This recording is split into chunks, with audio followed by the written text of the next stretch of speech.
안녕하세요. 오늘도 사연살롱을 찾아주셔서 감사합니다. 원수는 외나무다리에서 만난다는 말 많이들 들어보셨죠? 절대로 다시 만나고 싶지 않았던 사람을 피할 수 없는 곳에서 공교롭게 만나게 되는 상황을 뜻하는데요. 죄 지은 쪽이 나라면 난처한 상황이 되겠지만 그 반대라면 아주 통쾌한 순간이 될 거예요. 적어도 저는 그랬거든요. 말은 이렇게 하지만 사실 예기치 않은 그 만남으로 인해 저는 결혼식 날 파혼을 하게 되었어요. 2년 넘게 만나온 사람과 결혼식 당일에 헤어진다는 게 말처럼 쉬운 일은 아니지만 그래도 어쩌겠어요. 다른 건 몰라도 내 부모의 원수를 시어머니로 모시고 살 수는 없는 노릇인걸요.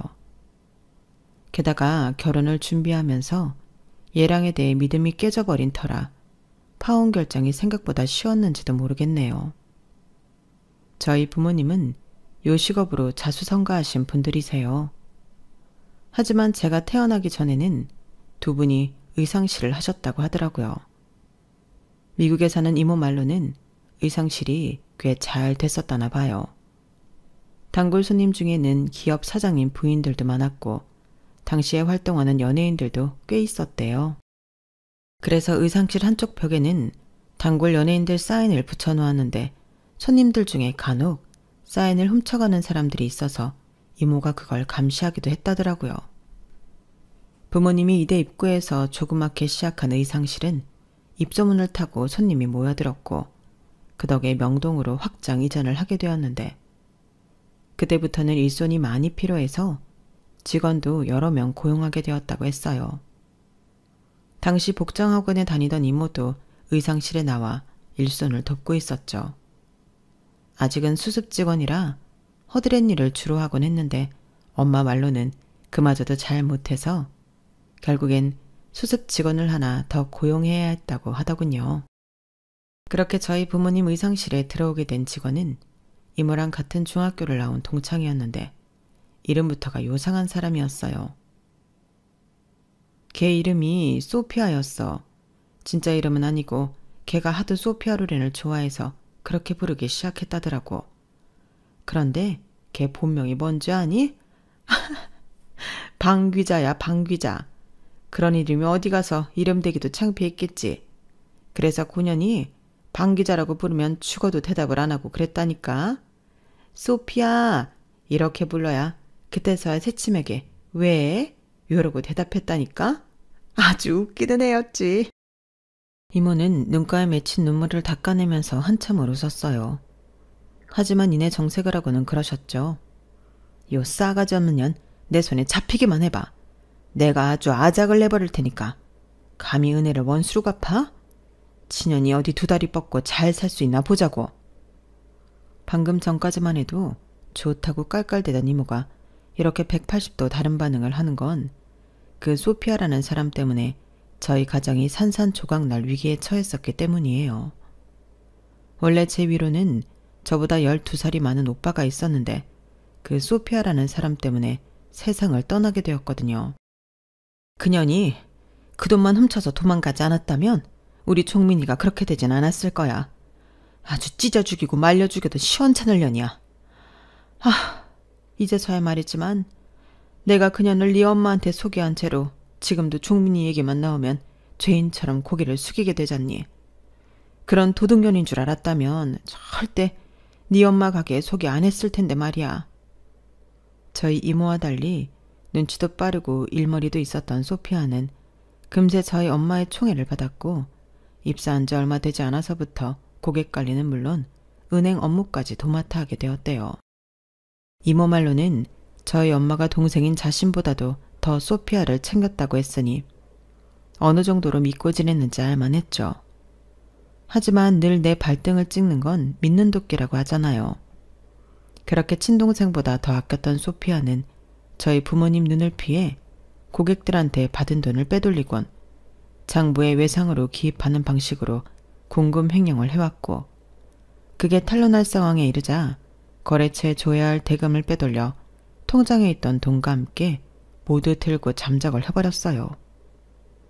당장 원단이며 부자재를 대주는 업체에 보내야 할 대금이며 가게 월세며 직원 월급, 거기다 우리 집 생활비로 써야 할 돈까지 깡그리 사라지자 부모님은 멘붕 상태에 빠져버렸어요. 그래서 일단 급전을 구해 급한 불부터 끄고 외상값을 받아 후처리하려고 했는데 그마저도 안 됐던 거예요. 애초에 외상 따위는 없었으니까요. 모두 소피아가 공금 횡령을 위해 가짜로 기입해둔 장부였거든요. 잘 나가던 의상실은 그렇게 하루아침에 문을 닫게 되었고 설상가상으로 그때 저희 오빠가 병원에 실려가게 된 거예요. 태어날 때부터 심장이 안 좋았는데 당장 수술을 받지 않으면 안 되는 위급한 상황이 된 거였죠. 아빠는 어떻게든 수술비를 구해보겠다고 사방팔방으로 뛰어다니셨지만 이미 의상실이 망했다는 소문이 다 퍼져서 선뜻 돈을 빌려주겠다는 사람은 없었어요. 하루가 다르게 상태가 안 좋아진 오빠는 결국 수술도 받지 못한 채 세상을 떠나게 되었죠. 집도 절도 다 잃고 생떼 같은 자식까지 잃은 부모님은 함께 사는 게 너무 버겁게 느껴지셨던가 봐요. 생활고야 어쩔 수 없었지만 서로를 볼 때마다 자식을 잃은 슬픔이 떠오르는 건 참기 힘드셨거든요.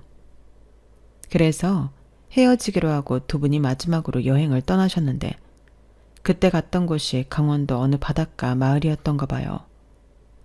항구 근처에 있는 식당에 들어가셨는데 연세 지긋하신 할머니 혼자 가게를 운영하고 계시더래요. 날씨 탓인지 시간이 어중간해서 그랬는지 가게에는 손님도 하나 없고 메뉴판도 따로 없어서 엄마는 순간 잘못 들어왔다고 생각했는데 주인 할머니께서 그런 생각을 읽으셨는지 대뜸 이러시더래요. 어차피 나가봐야 오늘 같은 날엔 근처에 문연 식당도 없어. 보아하니 피죽도 한 그릇 못 얻어먹은 얼굴인데 그냥 앉아. 그러시고는 주방으로 들어가시더니 찬을 낼 준비를 하셨다네요. 결국 자리에 앉게 된 부모님은 두리번거리며 메뉴판을 찾았는데 뭐 찾아? 네, 메뉴판이 없어서요. 메뉴판은 무슨? 여긴 그날 들어오는 생선에 따라 내 마음대로 만들어. 먹고 죽진 않으니까 주는 대로 먹어.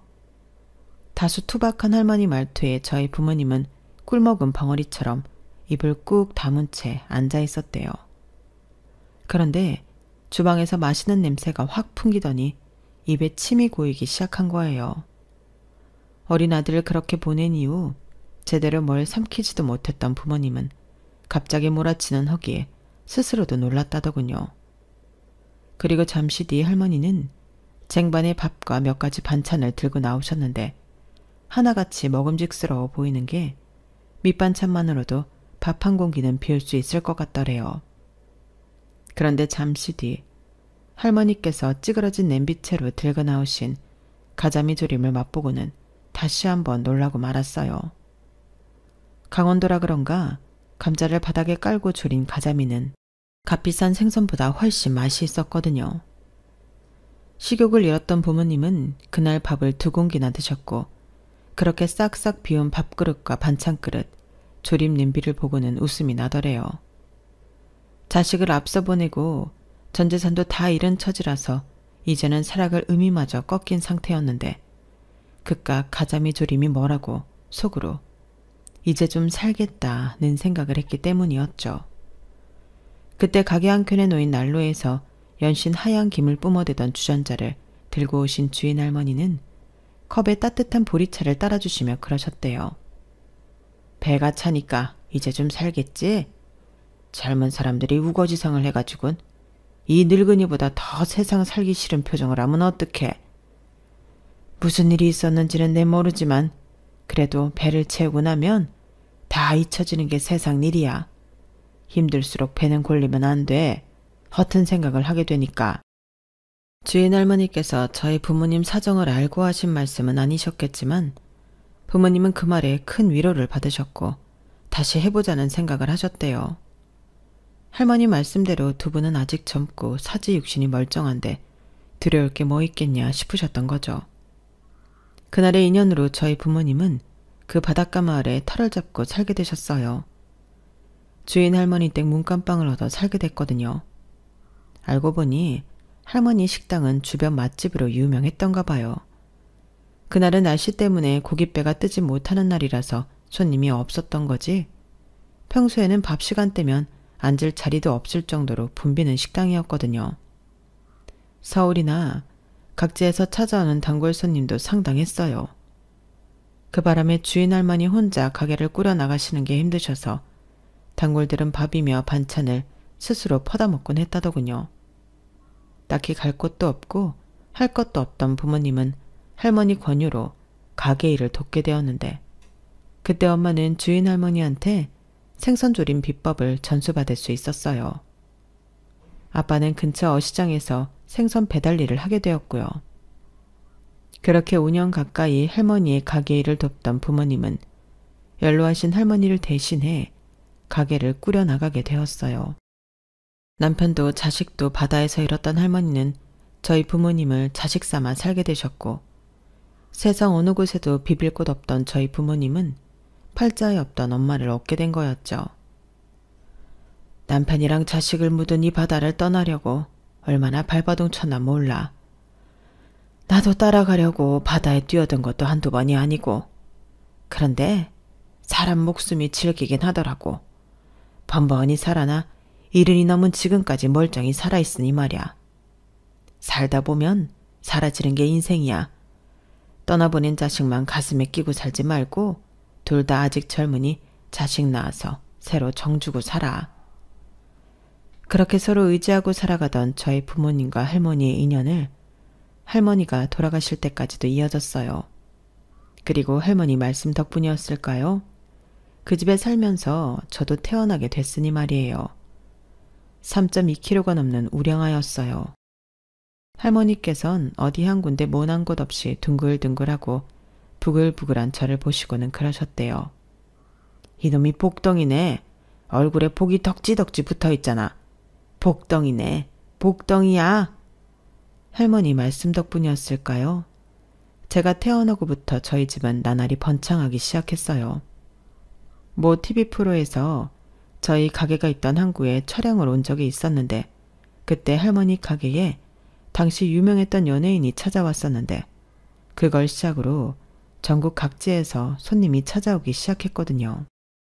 이전까지는 그저 아름아름 찾아오던 손님들이 이제는 공중파를 타고 전국에 소개되는 바람에 엄청난 인파가 찾아들기 시작한 거예요. 그 바람에 가게까지 확장하고 직원까지 쓰면서 장사를 하게 되었어요. 전보다 훨씬 더 바빠진 부모님 대신 저는 할머니 손에서 자라게 되었어요. 원래는 서울에서 직장에 다니던 이모가 결혼해서 미국으로 이민을 가는 바람에 저는 봐줄 사람이 없었거든요. 내가 보면 되지 뭐가 걱정이야. 집에서 밥축 내는 늙은이로 사느니 손녀딸 돌보며 사는 게 훨씬 낫지. 뭘 그래? 애 보는 게 얼마나 힘든 일인데요. 다리도 불편하신데 어떻게 애까지 보시게 해요. 무슨 소리야. 내 다리 아픈 게 하루 이틀 일이야. 어릴 때 소아마비로 절개된 이후로 지금까지 이 다리로 멀쩡히 살아왔어. 식당 일 하던 거에 비하면 애 보는 건 일도 아니지. 게다가 이렇게 순둥이인데 뭐가 문제야? 무구오고 우리 유민이도 할미가 좋아. 요 녀석 보는 재미에 시간 가는 줄 모르겠다니까. 그러니 잔말 말고 애는 나한테 맡기고 두 사람은 가게 일이나 신경 써. 내 가게 홀라당 말아먹지 말고. 70이 넘은 할머니는 그렇게 저를 돌봐주셨고 덕분에 부모님은 가게 일에 열중할 수 있었어요. 그때 할머니 손에 자란 영양 때문일까요? 저는 어릴 때도 소세지보다 된장국에 밥 말아먹는 걸 더 좋아했고 지금도 피자나 파스타보다 한식을 더 선호해요. 어릴 때부터 친구들한테 애늙은이 같다는 말은 귀에 딱지가 않도록 듣고 살았고요. 엄마가 그러시는데 제 식성이 할머니랑 똑 닮았다고 하더라고요. 그렇게 저를 친손주처럼 살뜰하게 보살펴 주셨던 할머니는 제가 초등학교에 들어가던 해 세상을 떠나셨어요. 그래서 저는 할머니에 대한 기억이 또렷하지 않아요. 그저 늘 제게 따뜻하고 포근했던 분이라는 것과 할머니 냄새만 어렴풋이 기억할 뿐이죠.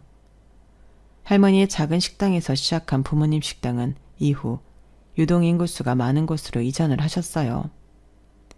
근처에 비슷한 품목의 식당들이 늘어나서 근처가 아예 생선 조림 골목이 되어버렸고 오히려 그 덕에 입소문을 타고 손님들이 더 늘게 되었어요. 서울에서 가장 번화했던 명동에서 의상실을 하며 사셨던 부모님은 제2의 인생을 요식업을 하며 살게 되었어요. 손을 이용하고 손님을 접대하는 건 다를 바가 없었지만 확실히 외모는 전과 많이 달라질 수밖에 없었나 봐요. 예전에 함께 일을 했던 사람들이 저희 부모님을 보시고는 너무 편해서 못 알아볼 정도라고 하니 말이에요. 직업에 귀천은 없지만 직업에 따라 확실히 사람의 분위기도 달라지고 외형도 달라지기는 하는가 봐요. 그리고 변하는 건 사람의 외형뿐만이 아니었어요. 기후변화에 따라 근처 바다에서 잡히는 어종이 변하면서 부모님 식당의 주력 메뉴도 달라졌거든요. 그럼에도 오래전 할머니 손맛을 그리워하는 연세 지긋한 손님들은 다른 메뉴는 거들떠도 안 보시고 자리에 앉자마자 가자미조림을 시키세요. 저도 우리 가게 메뉴 중 가자미조림을 제일 좋아해요. 똑같은 재료를 가지고 만드는 단순한 생선조림인데도 저희 가게에서만 느낄 수 있는 맛이 있거든요. 그래서 처음 서울에 올라가서 살게 됐을 때 그 가자미조림이 그리워서 많이 힘들었어요. 고등학교를 지방에서 졸업하고 서울에 있는 대학에 입학한 저는 20살 나이에 자취를 시작했어요. 학교에 기숙사가 있기는 했지만 선착순에 밀려 탈락하는 바람에 어쩔 수 없이 학교 근처에 원룸을 구하게 됐거든요. 그래도 어떻게 보면 그게 다행이었던 것 같아요. 부모님이 서울에 올라오실 때 제 원룸에서 함께 지낼 수도 있고 무엇보다 엄마의 가자미 조림이 그리울 때 어설프게나마 제가 재료를 사다가 해먹을 수도 있었으니까요. 창밖으로 바다가 훤히 보이던 곳에서 살다가 사방이 건물로 막힌 답답한 서울에서 살려니 처음엔 많이 불편하더라고요. 그러다 하루는 친구를 따라 한강에 가게 됐는데 비록 바다는 아니지만 드넓게 펼쳐진 강물을 보니 그제야 조금은 숨통이 트이는 것 같았어요. 답답한 빌딩 숲에 적응하기까지 10년에 가까운 시간이 흘렀고 그러는 동안 저희 20대는 순식간에 흘러갔어요.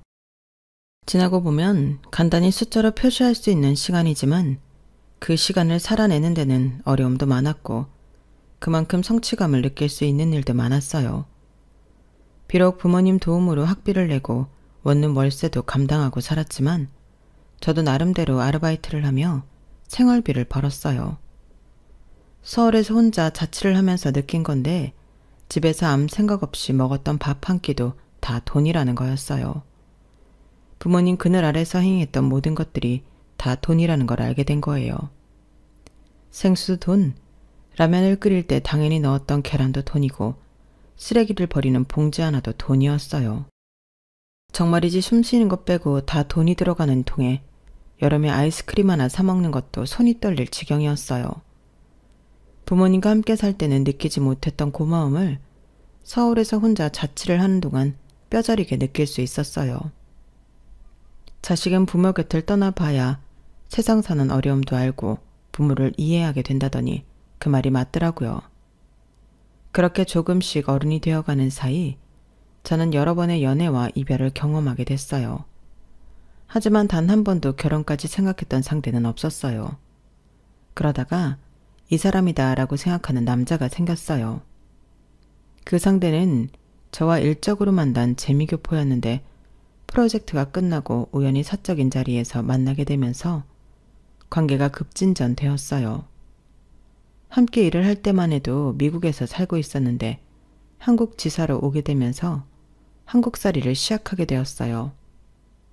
집을 구하는 것부터 생필품을 구매하는 것까지 제가 따라다니며 도와주다 보니 자연히 가까워지게 되었고 본격적으로 사귀게 된 거예요. 어차피 결혼할 사이라는 걸 밝혔으니 편의상 얘랑이라고 표기할게요.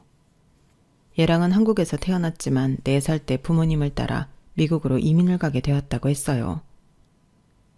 부모님이 사기를 당하셨는데 그 바람에 더는 한국에서 살 수 없었어. 우리 부모님 소개로 투자를 했던 지인들이며 친인척들까지 피해를 입는 바람에 한국을 뜰 수밖에 없었거든. 마침 아빠 지인 중에 한 분이 미국에 살고 계셨는데 그분 도움으로 미국으로 가게 됐지만 솔직히 가보니까 눈앞이 캄캄하더라고. 어린 내 눈에도 그랬는데 부모님 심정은 어떠셨겠어? 참 고생이 많으셨지. 예랑과 부모님은 그곳에서 힘겨운 이민 생활을 하게 되었어요. 영어도 못하고 가진 것도 없으니 할 수 있는 일은 뻔했어요. 남들이 하기 싫어하는 힘들고 천대받는 일들이었죠. 하루 종일 일을 해도 한국과는 달리 워낙 물가가 높아서 형편은 한국에서 살 때보다 오히려 덜 힘들었다더군요. 거기다 말이 안 통하니까 아들을 학교에 입학시키는 것부터 시작해 서선 일처리를 하는데도 많은 어려움이 있는 건 당연했고요. 그렇다 보니 예랑의 부모님은 다툼이 잦아졌고 시간이 흘러도 이미 벌어진 간극은 좀처럼 좁혀지지 않았어요. 그러다가 예랑의 중학생 시절 두 분은 이혼을 하셨대요. 당시 어머님은 청소업체에 다니고 있었지만 그래도 늘 비자 문제 때문에 회사에 불만이 있어도 아직은 꿈도 못 꾸는 상황이었어요. 그러다가 미국인 남성과 결혼을 하게 되면서 늘 위태로웠던 비자 문제를 해결할 수 있었어요. 예랑은 새아빠와 사이가 좋지 않았지만 그래도 엄마를 생각해서 참고 살았다고 하더라고요. 대학을 집에서 먼 지역으로 갔던 것도 새아빠와 떨어져 살고 싶어서 그랬대요. 대학에 들어간 이후 예랑은 어떻게든 부모님 도움 없이 살아가기 위해 아르바이트도 하고 유명 기업에서 인턴 생활도 하면서 열심히 살았다나 봐요. 덕분에 졸업하고 바로 좋은 회사에 취업도 할 수 있었으니까 결국엔 잘된 일이었지만요. 한국 지사의 발령을 받은 것도 사실은 자진 지원한 거였어요. 일단 발령 기간 동안 한국에서 살아보고 여건이 맞으면 한국으로 들어올 생각으로요. 그러다가 저를 만나게 됐고 결혼 얘기까지 나오게 되자 슬슬 한국 기업으로 이직까지 생각하게 되었어요. 물론 당장은 아니고 시간은 좀 걸리겠지만요. 저는 부모님이 연로하시기 때문에 한국을 떠나 살 생각은 없어서 예랑이 한국에 정착해 살겠다는 말에 결혼을 결심하게 되었어요. 그렇게 모든 일이 순차적으로 잘 진행되어 가는 줄 알았는데 생각지도 못했던 문제가 가로막더라고요. 뭐? 결혼식을 미국에서 하자고? 아니, 우리 부모님도 그렇고 자기네 친척들도 다들 한국에 계실 텐데 굳이 미국에서 할 필요가 있어? 어머님이랑 아버님이 한국에 잠깐 들어오시면 되잖아. 그게 말처럼 쉬운 게 아니야. 대신 결혼식 비용은 우리 엄마가 대주신다고 하니까 그냥 미국에서 하자. 혹시 부모님이 한국에 못 오시는 이유라도 있어? 아, 진짜 내가 많은 걸 바라는 거 아니잖아. 결혼식만 미국에서 하자는 건데 그 정도도 못 들어줘? 어차피 결혼하면 한국에서 살 텐데 결혼식만이라도 우리 부모님 편의를 좀 봐드리면 안 되냐고. 딱히 이유가 있는 것도 아니고 무조건 결혼식은 미국에서 해야 한다는 예랑의 말에 저도 감정이 앞서서 말다툼을 좀 했어요. 그러던 차에 엄마한테 전화가 왔고 예랑과 있었던 일을 전하게 됐어요. 그런데 그래? 그럼 미국에서 하지 뭐. 네 이모도 미국에 있으니까 간 김에 오랜만에 내 동생 얼굴도 보고 오면 좋지. 결혼식이야 한국에서 하든 미국에서 하든 그게 뭐 중요하니? 니들이 행복하게 잘 살면 그만이지. 결혼식도 올리기 전에 얼굴 붉히고 싸우지 말고 순리대로 풀어가는 게 좋지 않겠니? 그쪽 부모님이 한국에 못 오는 사정이 있으니까 그런가 보다 생각하고 좋게 좋게 넘어가. 아니 그래도 이건 아니지. 그럼 결혼식에 내 친구들도 못 오고 친척들도 못 오는 건데 굳이 왜 미국까지 가서 해야 하냐고. 그리고 자기 부모님이 한국에 못 오시는 이유가 있다면 나한테만이라도 이유를 말해줄 수 있는 거잖아. 이유는 말도 안 해주고 무조건 미국에서 해야 한다고 우기니까 나도 감정이 상한 거고. 아, 진짜 결혼 한 번 하기 정말 힘드네. 그때까지만 해도 시부모님이 한국에 못 오시는 이유를 몰랐기 때문에 이러한 상황이 답답하고 예랑한테 서운한 마음이 컸어요. 나중에야 안 사실이지만 거기에 엄청난 비밀이 있었더라고요. 아무튼 저희 부모님의 양보로 결혼식은 미국에서 하게 되었고 시부모님이 한국에 못 오시는 이유로 결혼 전에 상견례도 할 수 없었어요. 미국에서 식을 올리는 거라서 사실 제가 준비할 수 있는 게 거의 없었어요. 미국은 한국처럼 웨딩 촬영을 본격적으로 하지 않기 때문에 업체를 컨택해 결혼 전에 웨딩 촬영을 하는 정도랑 미국행 항공권을 준비하는 게 결혼 준비의 전부였어요. 신혼집 문제도 얘랑이 살고 있는 월세 빌라가 아직 계약 기간이 끝나지 않아서 일단은 제가 얘랑 집에 몸만 들어가 살기로 하고 계약 기간이 끝나면 그때 집을 구하기로 했거든요. 뭔가 딱 떨어지는 게 없이 어중간하게 일이 진행되다 왠지 찜찜한 기분이 들어서 결혼식을 앞두고도 마음에 정리가 되지 않더라고요. 이런 제 마음도 모르고 주변에서는 시댁이 미국에 있어서 좋겠다는 말들을 하더라고요. 시부모님이랑 멀리 떨어져 사는 게 얼마나 좋아. 시댁에 자주 안 가도 되고 제사나 명절이니 챙길 필요도 없고 완전 땡 잡은 거지. 게다가 시댁이 미국이니까 놀러가는 기분으로 가면 되잖아. 아, 나도 교포랑 결혼을 했어야 하는 건데. 난 우리 시어머니가 툭 하면 반찬 싸들고 집에 찾아오시는 통에 미치겠다니까. 당신 아들도 안 먹는 반찬을 가져오시는 통에 음식물 쓰레기만 잔뜩이라고. 그걸 또 버리면 기껏 만들어다 줬더니 버린다고 난리고. 먹자니 나도 남편도 입에 안 맞아서 못 먹겠고. 도대체 우리 보고 어쩌라는 건지. 그런 거 생각하면 넌 정말 복받은 거야. 제 사정을 들은 친구는 오히려 자기 신세 한탄을 하며 되려 제가 부럽다고 하더라고요. 제 속도 모르고 말이죠. 자기야, 그럼 결혼식장이랑 드레스, 필요한 음식 같은 건 어떻게 해야 돼? 한국에서 인터넷으로 알아보는 데는 한계가 있어서 뭘 어떻게 해야 할지 모르겠단 말이야. 그건 엄마가 알아서 해주신다니까 자기는 아무 걱정 안 해도 돼. 아니 어떻게 걱정을 안 해. 당장 드레스를 어떤 걸 입게 될지도 모르고 예식장이 어딘지도 모르고 뭐 하나 아는 게 없는데. 글쎄 우리 엄마가 알아서 해주신다니까. 우리 엄마도 의상 쪽 일을 하시는 분이라서 자기보다 드레스는 더 잘 고르시니까 걱정 말라고. 그리고 결혼식 전에 업체에 가서 입어보고 아니다 싶으면 다른 걸로 하면 되잖아. 미국도 사람 사는 데인데 뭘 그렇게 걱정을 해. 중요한 건 결혼식이 아니라 우리 두 사람이 결혼을 통해 부부가 된다는 거 아니겠어? 까짓거 결혼식 없이 혼인신고만 하고도 잘 사는 사람들도 많다고. 우리 너무 형식적인 거에 치중하지 말자. 얘랑 얘기를 하면 할수록 저만 옹졸하고 편협한 사람처럼 비춰지는 것 같아서 기분이 상했어요. 그렇다고 이걸 미국식 사고와 한국식 사고의 차이라고 단정 짓는 것도 맞지 않는 것 같았거든요. 그리고 이런 제 걱정은 기우가 아닌 현실로 벌어지고 말았어요. 결혼식을 며칠 앞두고 부모님과 함께 미국으로 간 저는 부모님을 이모댁에 모셔다 드리고 얘랑과 함께 예비시댁으로 향했어요. 그리고 그곳에서 처음으로 예비 시부모님을 만나게 되었죠. 제가 영어 실력이 그리 특출난 게 아니라서 예비 시아버지와는 간단한 인사말 정도만 나눌 수 있었어요. 대신 예비 시어머니와는 한국어로 편하게 대화를 할 수 있었죠. 어머님은 연세에 비해 꽤 세련된 분이셨는데 은연중에 은근히 한국을 깔보는 듯한 인상을 받았어요. 말끝마다 내가 한국에 살 때는 이라는 말로 25, 6년 전의 한국을 떠올리며 끊임없이 미국과 비교를 하셨거든요. 솔직히 벽을 보고 얘기를 하는 기분이었어요. 그런데 더 저를 황당하게 했던 건 웨딩드레스였어요. 우리 미니한테 들어서 알겠지만 내가 한국에 있을 때 의상 디자이너로 일을 했어. 그래서 내 결혼식 드레스도 내 손으로 직접 만들어 입었단다. 한국을 떠나오면서도 내가 이 드레스만큼은 절대 버리지 않고 간직했어.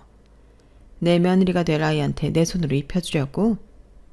그 말을 듣는 순간 솔직히 당황스러웠어요.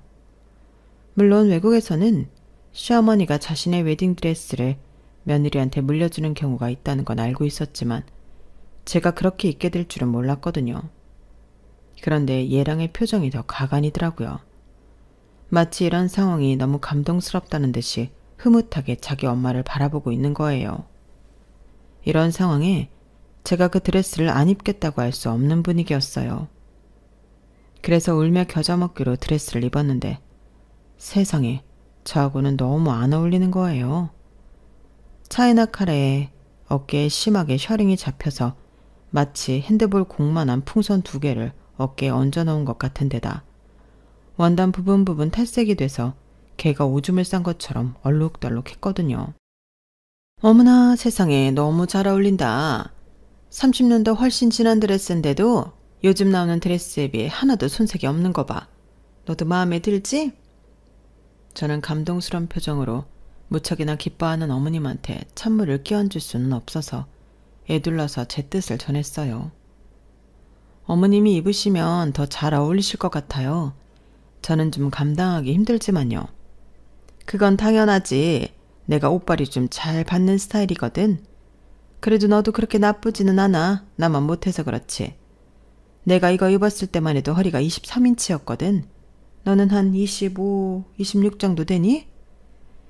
네가 허리에 살집이 있어서 조금 손을 보긴 해야겠는데 그거야 뭐 여기만 살짝 터서 꿰매면 되니까 금방 할 수 있어. 요즘에 이런 드레스를 어디서 살 수 있겠니? 남들은 결혼식 때 잠깐 렌트해서 입는데 넌 평생 간직할 수 있는 드레스를 입으니 얼마나 좋아. 넌 시어머니 철든 줄이나 알아. 저기 어머님, 그렇게 귀한 드레스를 저한테 주시게요? 그러지 마시고 이건 어머님이 간직하세요. 저는 업체에서 렌트해서 입을게요. 저랑은 잘 안 어울린 것 같거든요. 아무래도 어머님이 제 말뜻을 이해 못하시는 것 같아서 할 수 없이 솔직하게 말씀드렸어요.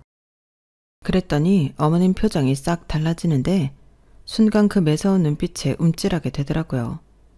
어머님은 기분 나쁜 티를 팍팍 내시면서 알겠다고 하셨는데 그 바람에 예랑이 저한테 한 소리 하더라고요. 왜? 잘 어울리는데. 우리 엄마가 특별히 생각해서 웨딩드레스를 물려주시겠다고 하는데 어떻게 그걸 거절할 수가 있어? 나 솔직히 이번 일은 자기가 잘못했다고 생각해. 당장 우리 엄마한테 사과해. 그러자 어머님이 먼저 나서서 그러시더라고요. 됐다. 싫다는 애한테 굳이 그럴 거 없어. 이래서 한국 사람들은 마인드가 촌스럽다는 거야. 뭐든 새로 만드는 게 최고인 줄 알고 무조건 바꾸려 만든다니까? 인생 최고의 세레모니를 하는 날에 한 집안의 역사를 이어간다는 게 얼마나 중요한지 모르는 거라고. 역사와 전통은 돈으로도 못 사는 거란 걸 왜 모르나 몰라. 참 나원. 역사고 나발이고 드레스가 어지간해야 입을 거 아니에요. 어머님은 본인 솜씨가 대단한 줄 아시지만 솔직히 제가 보기에 그 드레스는 정말 꽝이었어요.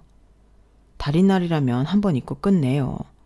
하지만 인생에 한 번뿐인 내 결혼식이잖아요. 그래서 저도 끝까지 고집을 부렸고 결국 이모가 아는 업체를 통해 웨딩드레스를 렌트하게 되었어요. 웨딩드레스의 일로 삐진 예비 시어머니는 저희 부모님이 미국까지 온 걸 알면서도 결혼식 전에 만나자는 말 한마디 안 하시더라고요. 저도 어머님과 예랑한테 감정이 안 좋아진 탓에 더는 두 손 놓고 있을 수가 없었어요. 그래서 이모와 엄마를 모시고 어머님이 예약해두신 결혼식 장소와 피로연을 하기로 한 식당을 둘러보았어요. 그런데 아니나 다를까 정말 마음에 안 드는 곳들이더라고요. 미국에서 오래 산 저희 이모도 혀를 내두를 정도였어요. 나 세상에 요즘에 누가 이런 데서 결혼식을 해. 얘, 네 시어머니한테 말해서 장소 바꾼다고 그래. 이모가 책임지고 제대로 준비해 줄 테니까. 아니 남의 집 귀한 딸을 세상에 이런 데서 식을 올리게 하는 게 말이 되냐고. 기껏 미국까지 사람을 불러서는 이렇게 엉망으로 식을 치를 생각이었냐고. 진짜 이상한 여자네. 그리고 사돈이 한국에서 왔다고 하면 먼저 연락해서 식사 대접이라도 해야 되는 거 아니야? 누구 때문에 결혼식을 여기서 하는 건데 말이야. 사람이 아주 예의도 없어. 이모는 저보다 더 화를 내시며 인맥을 총동원해 급하게 예식장과 피로연장을 섭외하셨어요. 저와 함께 예식장과 피로연이 있을 식당을 둘러본 예랑도 이번에는 고집을 부리지 않더라고요. 자기가 봐도 엉망이었으니까요. 결국 위약금을 무는 조건으로 예약된 식장과 식당은 취소를 했고 이모가 급하게 섭외해 준 곳에서 결혼식과 피로연을 하게 되었어요. 그나마 하객이 양가 부모님과 이모네 가족, 얘랑 친구들 정도밖에 안 되는 말 그대로 스몰 웨딩이라서 급하게 구할 수 있었어요. 그리고 드디어 결혼식 당일이 되었어요. 미국에 온 순간부터 시어머니 때문에 모든 일이 꼬여서 기분이 많이 상한 상태였지만 그래도 부모님을 생각해 최대한 티를 안 내려고 노력했는데 생각지도 않은 문제가 터진 거예요. 그것도 제 인생을 뒤흔들 엄청나게 큰 문제가요. 결혼식 날이 돼서야 처음으로 얼굴을 보게 된 양가 부모님은 인사를 나누시면서 고개를 갸웃거리셨어요. 저희 부모님은 그런 게 아니라 예비 시어머니도 마찬가지였죠. 굉장히 낯이 익다고 생각하셨거든요. 하지만 정확히 어디서 봤는지 기억이 안 나시는지 일단은 준비된 자리에 앉으셨어요. 그런데 뒤늦게 식장에 들어오신 이모가 우리 부모님 건너편에 앉아있던 예비 시어머니를 보시더니 눈에 불을 켜고 입술을 벌벌 떠시더라고요. 그러더니 옆에 있던 마이크를 집어들고 소리를 치셨어요. 소피야, 너 소피야 맞지? 네가 왜 그 자리에 앉아있어? 그러자 예비 시어머니는 흠칫 놀란 기색을 보이면서도 애써 아무렇지 않은 척 연기를 해댔어요. 그러자 그 반응에 더 화가 난 이모가 보란듯이 소리쳤어요. 언니 형부, 쟤 모르겠어? 언니네 의상실 돈 훔쳐 달아난 소피아잖아. 기억 안 나? 소피아. 아니지. 한국 이름으로 방귀자. 귀자잖아 쟤가. 그제야 저희 부모님은 기억이 났는지 예비 시어머니를 향해 눈을 부릅떴어요. 그리고 니네 식장은 술렁이기 시작했죠. 이모가 얼마나 주변에 소피아에 대한 욕을 하고 다녔는지 객석에 앉아있던 이모 지인들도 다들 소피아가 누군지 아는 듯 했어요. 이년이 어디 숨어있나 했더니 미국에 숨어 살고 있었네? 하! 원수는 외나무 다리에서 만난다고. 방귀자, 너 이년 잘 만났다. 이 도둑년아. 니년이 우리 언니네 돈 훔쳐가는 바람에 우리 언니는 자식까지 잃었는데 니년은 미국에서 잘도 살아있었구나. 너 오늘 내 손에 죽어봐라. 이모는 그대로 마이크를 집어 던지고는 예비 시어머니 머리채를 잡았어요. 사람들이 달려들어 둘을 떼어놓으려고 하는데도 이모는 잡은 머리채를 끝까지 놓지 않았어요. 저희 엄마는 벌벌 떨리는 소로 가슴을 쥔 채 울먹였고 아빠는 눈시울이 붉어질 정도로 애써 화를 삭히고 계셨어요.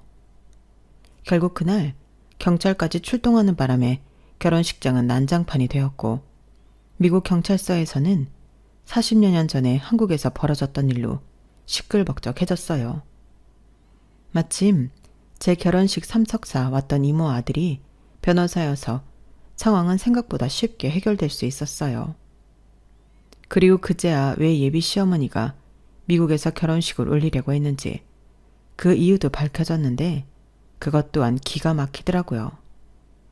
예비 시어머니는 저희 부모님한테서 훔친 돈으로 예랑의 친부와 함께 지방에서 의류 사업을 시작했다더라고요.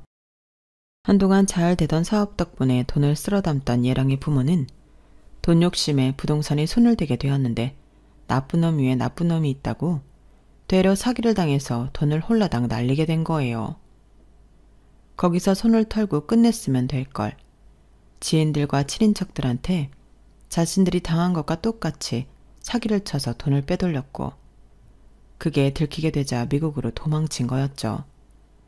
친인척들은 그런 예랑의 부모를 고소했고 한국 땅에 발을 들이는 순간 체포가 되는 상황이었던 거예요. 그러니 무서워서 한국에 발을 들일 생각도 못했던 거죠.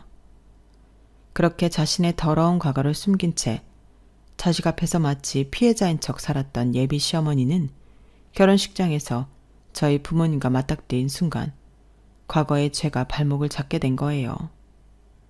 소피아가 한국 땅을 떠난 지 30년도 넘었지만 공금횡령과 절도죄는 여전히 살아있었거든요.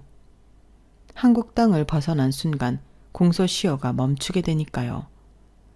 우리 부모님한테 벌인 범죄는 물론 한국을 뜨기 전 사기를 쳤던 지인들과 친척들한테 벌인 사기도 문제가 됐어요. 그 사건도 공소시효가 살아있었거든요. 그걸 알게 된 이모는 얘랑 엄마한테 조건을 제시했어요. 너 우리 언니네 돈만 갚아주면 한국까지 끌고 가진 않을게. 지금 한국에 들어가면 우리 언니네 돈이 문제가 아니야. 이후에 네가 벌인 사기까지 전부 책임져야 한다고. 그 나이에 빵에 들어가서 콩밥 먹고 살래? 잘 생각해봐. 뭐가 이득일지. 너 머리 잘 굴리잖아? 이모의 설득 아닌 설득에 얘랑 엄마는 저희 부모님께 훔친 돈을 물어주었어요. 화폐의 가치가 달라진 만큼 현재 화폐 가치에 해당하는 금액으로요. 물론 정확한 수치는 아니었지만 받을 수 있을 거라는 생각도 못했던 돈이라서 그 정도로 타협을 하기로 했어요. 그리고 당연히 제 결혼은 파투가 났고 그렇게 결혼식 당일에 파혼을 하게 되었어요. 당시엔 너무 황당하고 화가 났었는데 지나고 보니 그때 그렇게라도 알게 돼서 얼마나 다행인지 모르겠더라고요. 모르고 결혼했다가 나중에 알게 됐다면 얼마나 끔찍했겠어요. 졸지에 이혼녀가 되는 거기도 하고요. 아무튼 제 파혼 스토리는 이렇게 끝이 났어요. 하지만 예비 시어머니의 인생 지옥은 거기서 끝이 아니었다는 게 문제였죠. 저희 이모가 동창들한테 전화를 돌려서 얘랑 엄마한테 사기당했던 친인척들을 찾아냈거든요. 어릴 때 한 동네에서 국민학교, 중학교를 같이 다녔기 때문에 이렇게 저렇게 다 연결이 되어 있어서 그리 어려운 일은 아니었다고 하더라고요. 그렇게 찾은 사람들한테 얘랑 엄마가 사는 집 주소를 알려주었고 그 바람에 미국까지 피해자들이 찾아와서 일이 커졌거든요. 결국 얘랑의 엄마는 남편한테 이혼을 당했고 그 후엔 어떻게 됐는지 거기까지는 저도 잘 모르겠어요. 아무튼 이번 일을 통해 이거 하나만큼은 확실히 알 수 있었어요. 내가 저지른 과거의 죄는 언제고 현재의 내 발목을 잡을 수 있다는 걸 말이에요. 그래서 사람은 죄 짓지 말고 착하게 살아야 하는 게 아닐까 생각합니다. 지금까지 제 사연을 들어주셔서 감사합니다. 주변의 인연들과 행복한 하루하루 보내시길 바래요. 여러분, 사연 댓글에 응원과 현명한 조언 부탁드려요. 좋아요와 구독은 저에게 큰 힘이 됩니다. 오늘도 좋은 일 가득하세요.